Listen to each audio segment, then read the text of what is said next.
2013년 12월 영국의 인류학자였던 러셀 디멘트는 에콰도르에 사는 지인으로부터 한 통의 연락을 받게 됩니다. 홍수로 인해 쿠엔카 지역의 강물이 범람했고 그 물살로 슈아르족 정착지 인근의 토지가 깎여나가며 드러나지 않았던 옛 지층이 노출되었다는 것인데요. 노출된 땅에서 발견된 것은 다름 아닌 거대한 인간의 갈비뼈였죠. 25년 동안 아마존 원주민들을 연구한 러셀에게는 한 가지 풀리지 않은 궁금증이 있었습니다. 그것은 바로 거대한 아마조니안 전설이었는데요. 각 부족의 원로들이 하나같이 말하는 창백한 피부와 큰 키를 가진 전사들에 대한 이야기였죠. 그는 이것이 일종의 신화라고 추측하였으나 서로 다른 부족임에도 불구하고 거대한 아마조니안들은 너무나도 비슷한 묘사, 특징들을 가지고 있었습니다. 러셀은 이번에 발견된 거대한 유골 일부가 이 궁금증을 해소해 줄 수 있는 실마리가 될 수도 있겠다고 생각하였죠. 러셀은 혹여 유골이 유실될까 하는 우려에 곧장 쿠엔카로 향했습니다. 그리고 동료의 도움을 받아 두개골을 포함한 해당 유골의 나머지 잔해를 수거하는 데 성공합니다.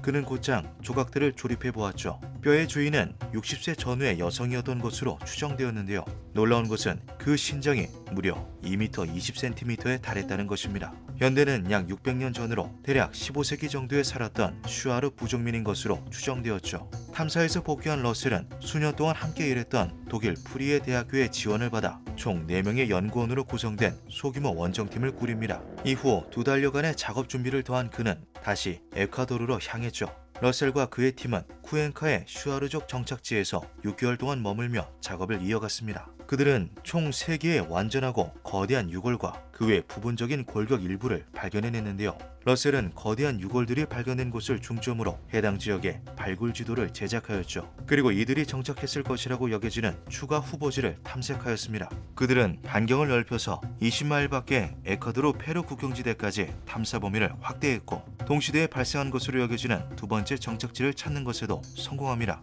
발견된 유골들은 총 6구였으며 하나같이 거대한 모습이었죠. 평균 크기는 대략 7에서 8피트 정도였으며 가장 거대한 것은 그 신장이 10피트에 달하였습니다. 시신들은 매우 정교하게 매장되어 있었습니다. 나뭇잎으로 쌓여 있었으며 두꺼운 점토층으로 둘러싸 묻은 덕에 물의 침투를 방지할 수 있었죠. 골격은 비교적 양호한 상태였습니다. 러셀은 발견된 사실과 관련 연구 결과 공개에 대해서는 조심스러운 태도를 보였습니다. 작업과 연구는 아직도 진행 중입니다. 이것은 인류학적으로 굉장히 큰 의미를 가지고 있습니다. 하지만 추측에 근거한 주장을 하고 싶지는 않습니다. 작업은 적어도 1년 동안 계속될 것으로 보이며 그 후에 종합하여 결과를 발표할 예정입니다. 이 거대한 뼈들은 수많은 회의론과 직면해야 하기에 우리는 극도로 신중하고 섬세히 연구해야만 합니다. 러셀은 이들이 어째서 지금은 다 사라졌는지 슈아르족과는 무슨 관계가 있는지 파악하기 위해서 발굴지 근처에 살고 있는 부족민들의 DNA 샘플을 수집하고 있다고도 덧붙였죠.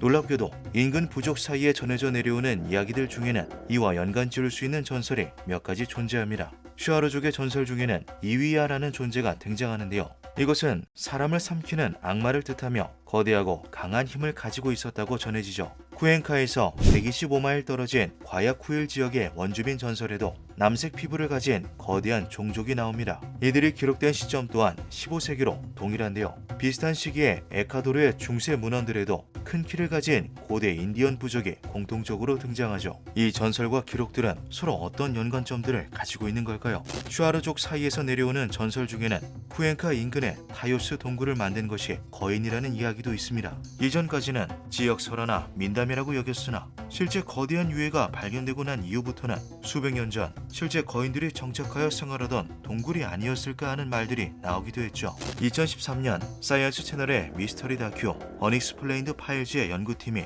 직접 이 동굴을 탐사하기도 하였는데요. 탐사팀의 일원이었던 연구원 브루스 펜톤이 근처의 자연 암석층에서 인류의 흔적이 남아있는 문화층을 발견하여 논란이 되기도 했습니다. 동굴 안에서는 별다른 것이 발견되지 않았지만 원주민들은 진짜 타요스 동굴로 통하는 입구는 따로 있다라는 의미심장한 말을 전하기도 하였죠. 에콰도르에서는 예전에도 거인의 유골이 발견된 적이 있었습니다. 1965년 에콰도르 변두리의 작은 시골 마을이었던 창가 이미나에서 거대한 인간 유골 일부가 발굴된 것인데요. 유골 조각을 토대로 추정한 신장은 무려 7m에 달했죠. 창가 이미나라는 마을의 이름은 현지어로 해석할 시 묻힌 뼈라는 의미로 풀이된다고 합니다. 이곳은 예로부터 신들의 도시 혹은 신들의 묘지라고 불리기도 했다고 하는데요. 유골은 카를로스 미구엘 바카 알바라도 신부가 보관해 오다가 1999년 그가 사망한 이후로는 행방이 묘연해졌다고 하죠. 2013년 거인의 유골들을 발견했다는 러셀 디멘트는 현재까지도 결정적인 후속 발표를 하고 있지 않습니다. 아직 연구를 진행 중인 것으로 보이는데요. 2020년 12월